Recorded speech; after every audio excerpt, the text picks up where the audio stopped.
टट्टे बीतक सुंदर सरजी आज बीतक साहेब नो 22मो दिवस है। सरजी जागीनु कार्य करता करता ठट्टानगर આવી ગયા છે અને ગઈકાલે આપણે જોયું કોની જાગણી થઈ ગઈકાલે ठट्टानगરમાં चिंतामणी कया पंथना आचार्य था? कवि पंथना आचार्य था। एमनी पण जागणी થઈ અને એવે શ્રીજી આગળ બીજા જે સુંદરતાને જાગૃત કરવાની છે કાર્યમાં આગળ લાગેલા છે। લાલદાસ की मुलाकात હવે શ્રીજીને લાલદાસજી સાથે મુલાકાત થાય છે। લાલદાસ એટલે આ ગીતક સાહેબના રચયિતા કે જેમના તનમાં બેસીને રચી મહારાજ પણ પરમાત્માએ આ ગીતકની રચના કરાવડાવી।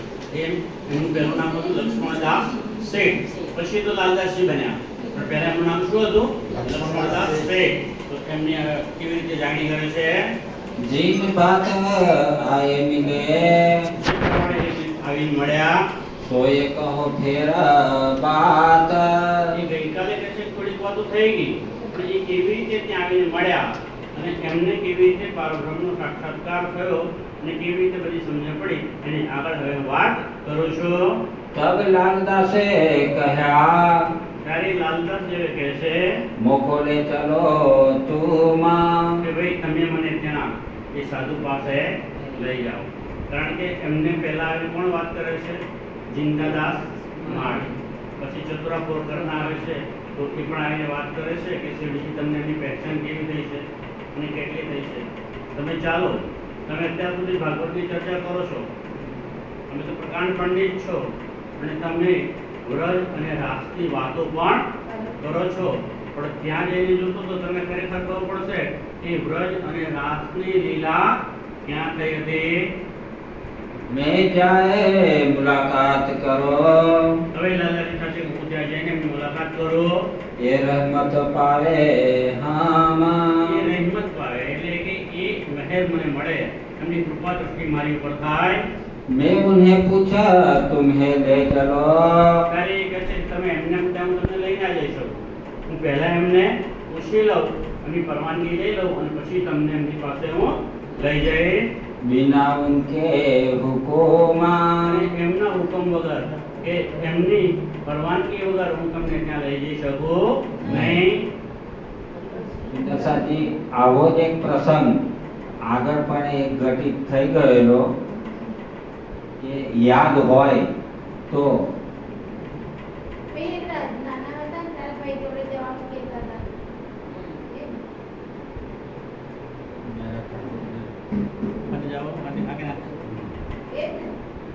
મેરા ઠાકોર ને ના ભાઈની સાથે મેરા ઠાકોર પાછળ પાછળ ગયેલા ત્યારે એ દેવચંદ્રજીની આજ્ઞા લઈ અને પછી કહે છે કે હવે તમે આવો, કે પહેલા હું દેવચંદ્રજીને પૂછી જોઉં અને પછી હું તમને અંદર એમના દર્શન કરવા માટે લઈ જાઉં।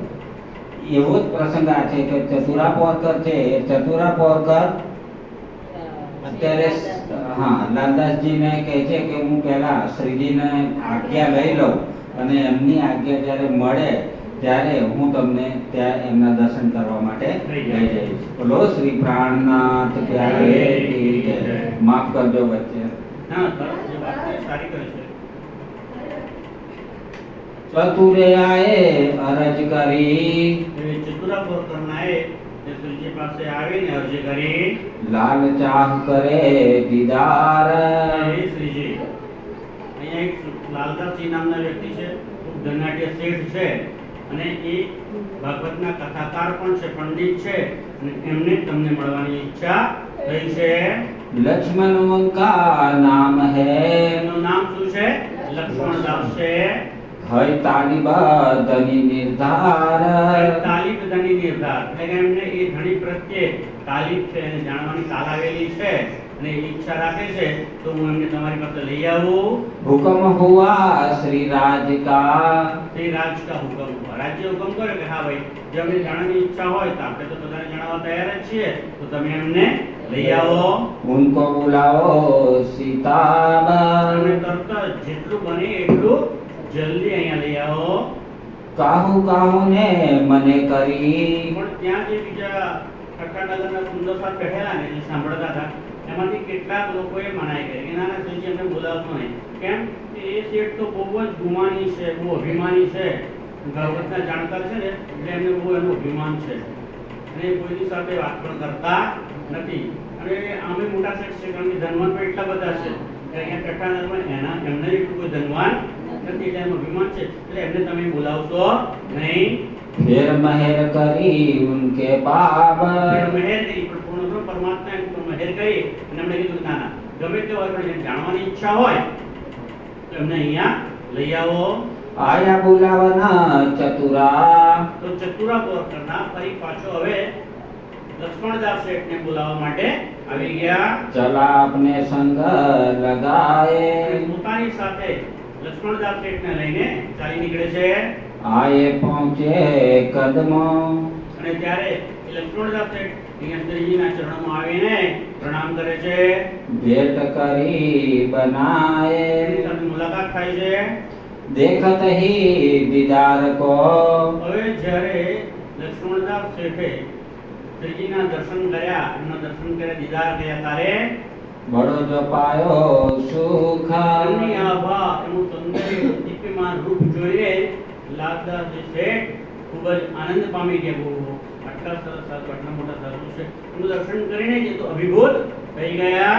મન કી કુફલતા સબ મિટી. અને મનની જે ફૂલક એક મલિનતા હતી, જે ખોટા વિચારો હતા એ બધા હવે દૂર થઈ ગયા. કારણ કે જ્યાં સુધી મળ્યા નતા તો ચતુરા વખાણા વખાણ કરતો હતો પણ એમને ત્યાં કહ્યું હતું અમે જ જ્ઞાની છીએ, બધું ખબર અમને જ પડે છે અને આવા કાંઈ છે આવ્યા હશે. પણ જ્યારે જોયું ત્યારે એના મનની મલિનતા જે હતી, કુફરતા હતી એ બધી દૂર થઈ ગઈ. ભઈ ચર્ચા સબા બ્રજ કી. હવે એમની સાથે સીધી ચર્ચા કરતી શરૂઆત ક્યાંથી કરે છે? વ્રજની લીલાથી. દેખી સુની સબ કાના. કે એમણે જે દેખી અને સાંભળેલી અને હવે શ્રીજી પાસેથી એ સાંભળે છે ચર્ચા.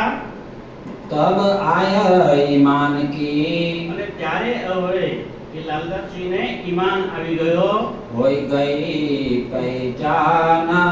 એમને શ્રીજીની પહેચાન પણ થઈ ગઈ. ચાર ઘડી ચર્ચા સુની. શ્રીજીએ લાલદાસજીને ચર્ચા સંભળાવી લક્ષ્મણદાસ શેઠને. કેટલી સંભળાવી? 4 ઘડી. 4 ઘડી એટલે કેટલો સમય? 4 કલાક. દોઢ કલાક. એક ઘડી એટલે 22.5 મિનિટ. તો 2 ઘડી એટલે 45 મિનિટ અને 4 ઘડી એટલે 90 મિનિટ. 90 મિનિટ એટલે દોઢ કલાક. 60 મિનિટ 1 કલાક હોય ને એટલે 60 અને 30 1 કલાક અને અડધો કલાક. આમ દોઢ કલાક જ ચર્ચા લાલદાસજીએ એટલે કે લક્ષ્મણદાસ શેઠે શ્રીજી પાસેથી સાંભળી છે. અને આ વાણી શું કહે છે? તો હોઈ ગઈ પહેચાન.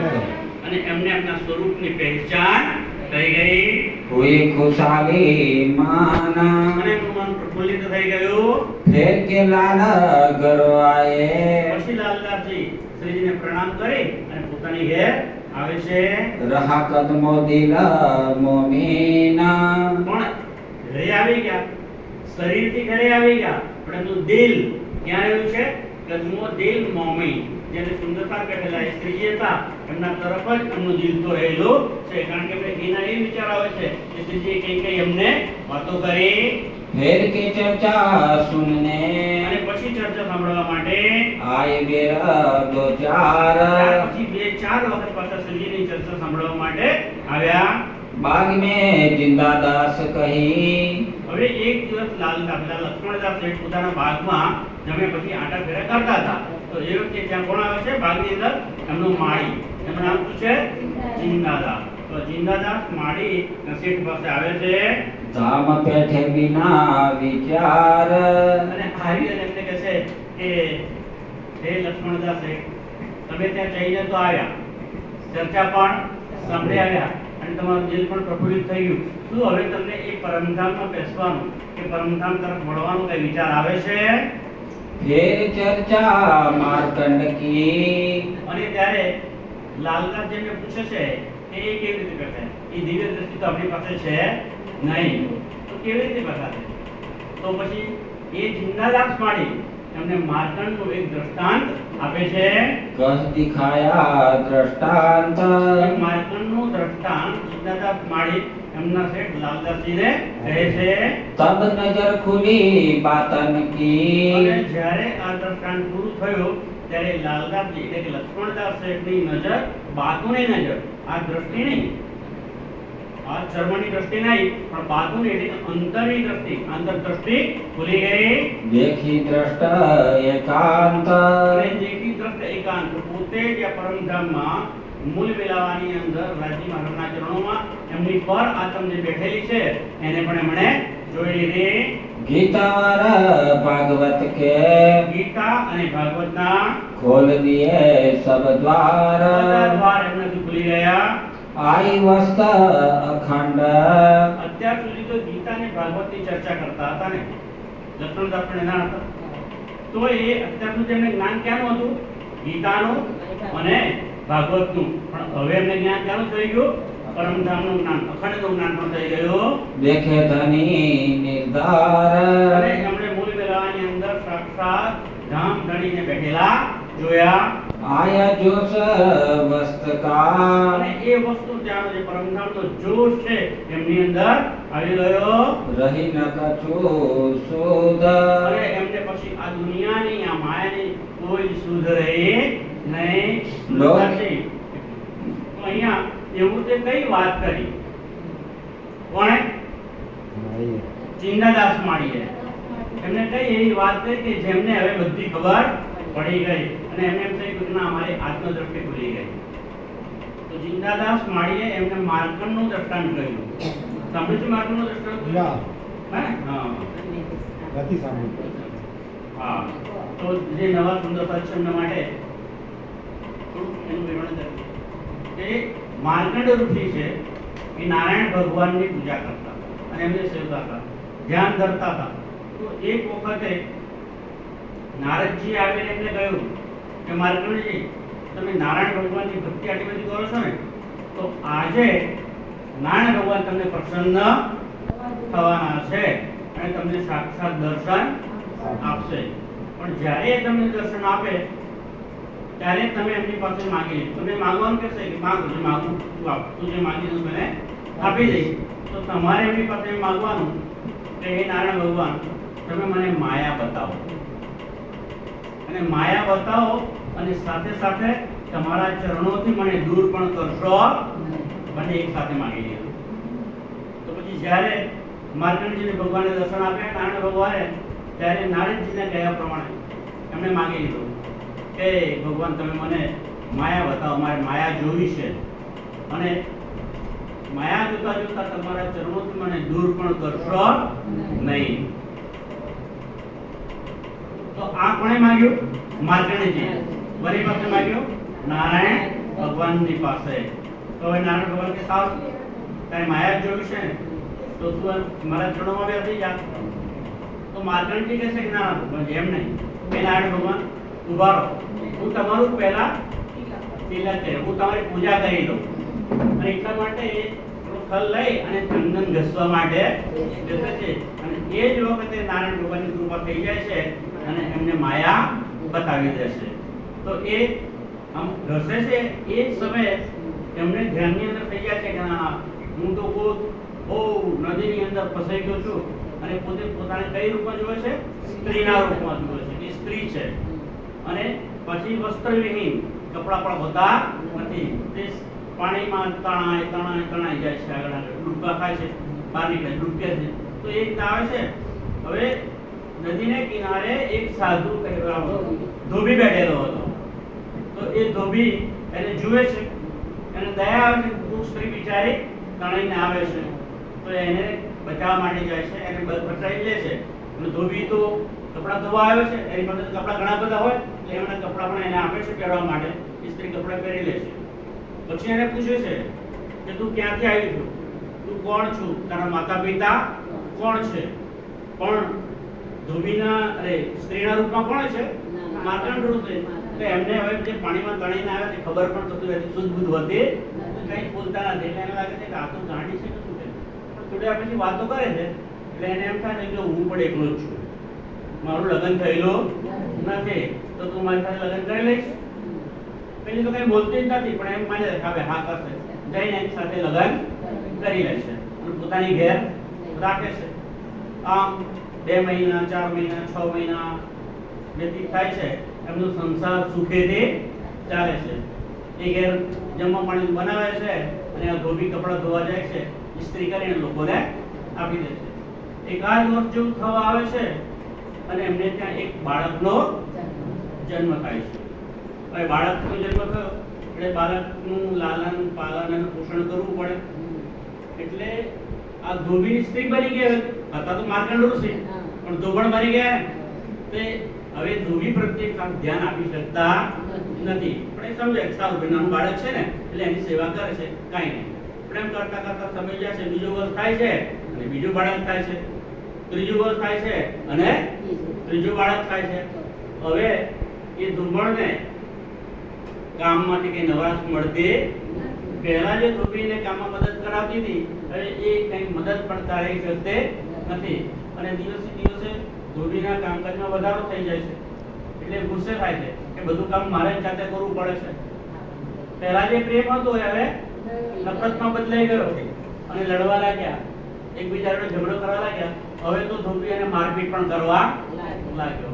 હવે જાય છે એમ કરે છે, ચોથું વર્ષ થાય છે, ચોથું બાળક થઈ જાય છે, પછી તો બધા ઘણા જ ઝઘડા થાય છે. હવે ધોબી એને મારે છે અને પછી કામ કરવા જતો રહે છે.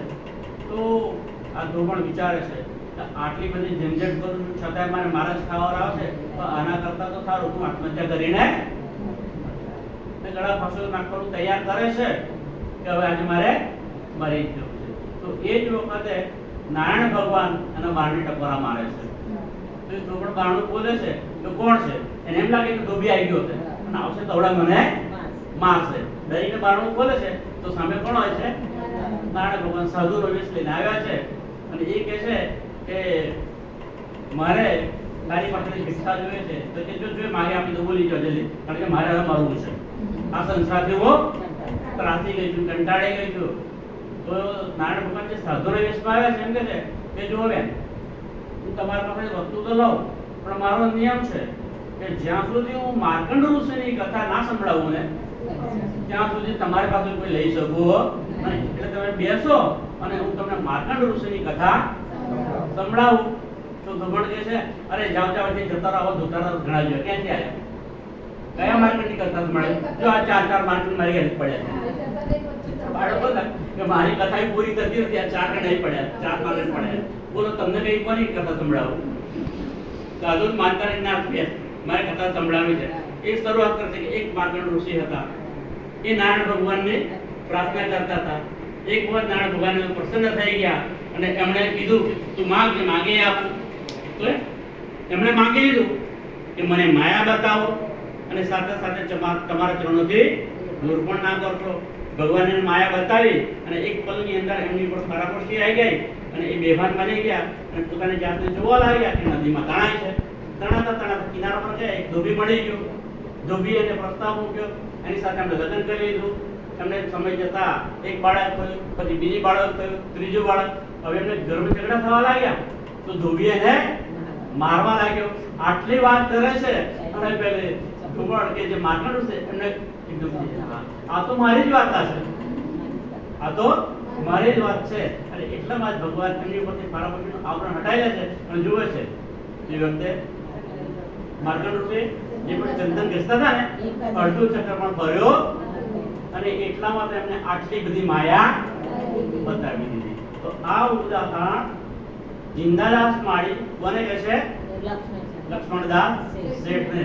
અને આ લક્ષ્મણદાસ શેઠ જાણે છે એમની આંખો પર ઉઘડી જાય છે, કારણ કે એ તો બહુ જ મોટા શેઠ હતા, એમનો ઘણો બધો કારોબાર હતો. એટલે કે આ બધી આવી માયા છે, આ માયા કઈ કામની નથી. અને એટલે પેલી સ્ત્રીના ચરણોમાં આવી જાય છે.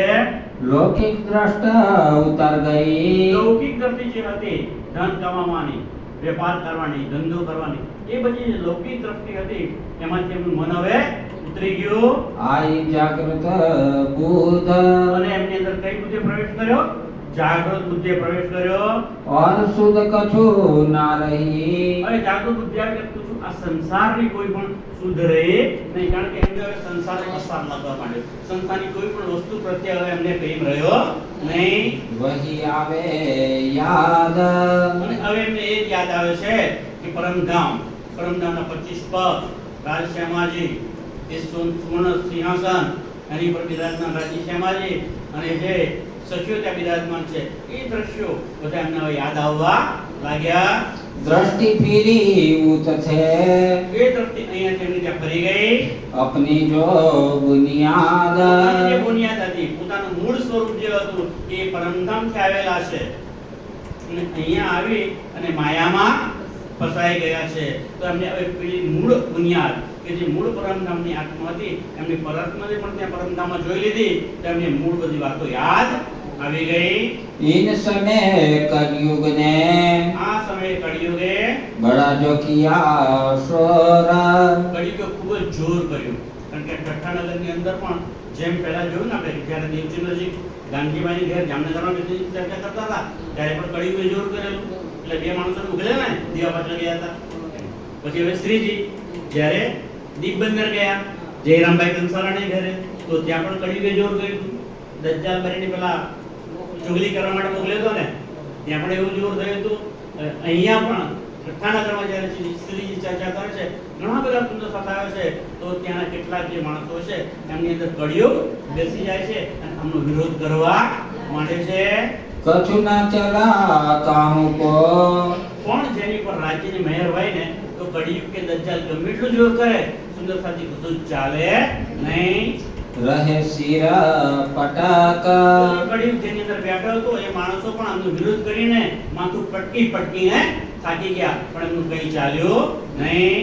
निंदा करी बहुतक તો એમણે શું કર્યું કે ચલો ભાઈ આપણે કઈ ચાલતું તો હવે એમની નિંદા કરીએ, એમની ખોટી વાતો ઉડાડીએ.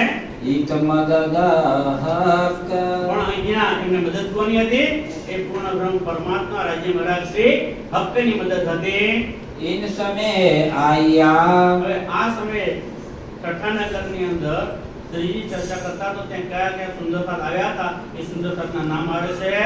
मोहनदास दलाल મોહનદાસ દલાલ નામનો સુંદરસાદ આવ્યા, रामदास वैद અને રામદાસ વૈદ પણ આવ્યા. ये भी हुआ खुशाल એ પણ શ્રીજીની ચર્ચા સાંભળીને ખુશાલ એટલે કે આનંદમય બની ગયા. खटू मटू खत्री आए એ વખતના નામો છે ત્યાં, એક ખટું મોટું અને ખત્રી, એ પણ ત્યાં આવ્યા. और आया चतुर અને ચતુરભાઈ પણ આવ્યા, ચતુરાપોર કરનાર. और मंगल आया અને મંગલદાસ પણ આવ્યા. हुई खुशाली खूब तार અને આ ચર્ચા સાંભળીને એમને પણ ખૂબ ખૂબ ખુશાલી થઈ ગઈ. किशन बाई बसाई અહીંયા બાઈ એટલે કે સુંદર મહિલા સુંદરતા છે, કિશનીબાઈ અને બસાઈબાઈ, સહેજ બાઈ રામ અને સહેજબાઈ અને રામબાઈ એ પણ આવ્યા. વલભી ચતુરાઈ કરે અને વલ્લભી માર્ગના જે છે એ લોકો ચતુરાઈ કરે છે, એ પોતાની જે પહેલું સાંભળેલું છે ને એ વાતની વાતો કરે છે, ચર્ચા में आराम અને ચર્ચામાં આવીને આરામ કરે છે. और चिंतामन के संग અને એ ઠઠ્ઠાનગરની અંદર જે શ્રીજીએ ચિંતામણીને જાગૃત કર્યા હતા, એમની સાથે જે એમના અનુયાયીઓ હતા, એ બધા પણ અહીંયા પાછળ ચર્ચા સાંભળવા હવે આવે છે. તામે ઈમાન દાખિલ વહબયે અને એમાં જેમને જેમને ઈમાન આવ્યો એ લોકો સુંદર સાથમાં દાખલ થઈ ગયા, એટલે કે એમણે શ્રીજી પાસેથી તારતમ લઈ લીધો અને સુંદર સાથની જમાતમાં સામેલ થયા. જાકે ધની પકડે હાથ અને એ સુંદર સાથની જમાતમાં કોણ દાખલ થઈ શકે છે? જાકે ધનીએ પકડે હાથ, એટલે કે રાજ્ય મહારાજ જેના પર મહેર હોય છે, જેની પર રાજ્યનો હુકમ હોય છે, એ જ આ સુંદર સાથની જમાતમાં દાખલ થઈ શકે છે. ઈત ચર્ચા કા માર કા અને અહીંયા ચર્ચાનો ખૂબ જ જોરશોર ચાલ્યો, બડા જો પડ્યા આએ ખૂબ જ જોરશોરથી ચર્ચા થવા લાગી. વલભી માર્ગ કે લોગ અને રાધાવલ્લભી માર્ગના લોકો ત્યાં હતા, એ શું કરે છે? લડને કો ઉઠ એ થાય લડવા માટે આવી ગયા એમની સાથે. જ્યાં શ્રી ચર્ચા કરે છે તો રાધા વલ્લભી માર્ગના લોકો એમની સાથે લડવા માટે આવ્યા. કેમ લડવા માટે આવ્યા? કારણ કે શ્રીજી વાત થઈ કરે છે વ્રજની અને રાસની, પણ કયું વ્રજ અને કયો રાસ? તો એ અખંડ વ્રજ અને અખંડ રાસની વાતો કરે છે. અને શ્રીજી તારતમ જ્ઞાનથી સમજાવે છે કે આ જે વ્રતની લીલા થઈ અને રાસની લીલા થઈ એ આ બ્રહ્માંડમાં થઈ નથી. આ બ્રહ્માંડમાં તો એની પ્રતિબિંબ લીલા થઈ છે. કાલમાયાના બ્રહ્માંડમાં વ્રજની લીલા થઈ, રાસ રમાયો ક્યાં? તો વૃંદાવનમાં, એટલે કે યોગમાયાના બ્રહ્માંડમાં. અસલ તો એ કેવલ બ્રહ્મમાં રમાયો હતો અને એનું પ્રતિબિંબ અહીંયા પડેલું છે. તો અહીંયાનું જે આ ભારત ભૂમિ પર જે કાશી, મથુરા, વૃંદાવન છે ત્યાં છે ત્યાં રાસ રમાયો કે ત્યાં મથુરામાં એ લીલા પણ થઈ નથી. હા, અહીંયા એ લીલા થઈ ખરી, પણ ક્યારે? એ કાલમાયાનું બ્રહ્માંડ પ્રલય થઈ ગયું, પછી યોગમાયાના બ્રહ્માંડમાં ગયા, ત્યાં રાસ રમ્યા, ત્યાંથી પછી પાછા પરમધામ ગયા અને ફરી ખેલ જોવાની માંગણી કરી. તો રાજ્યએ અક્ષરબ્રહ્મને હુકમ કર્યો કે ફરી એવું બ્રહ્માંડ બનાવી દો. તે પેલું જે કાલમાયાનું બ્રહ્માંડ જ્યાંથી અટક્યું હતું 11 વર્ષ અને 52 દિવસ, ત્યાંથી નવું બ્રહ્માંડ શરૂ કરી દીધું. અને એ જે નવું બ્રહ્માંડ શરૂ કર્યું તો એમાં જે મથુરાની અંદર અને એમાં જે ગોકુળની અંદર જે લીલા થઈ એ 11 દિવસની લીલાથી સુંદરતા છે.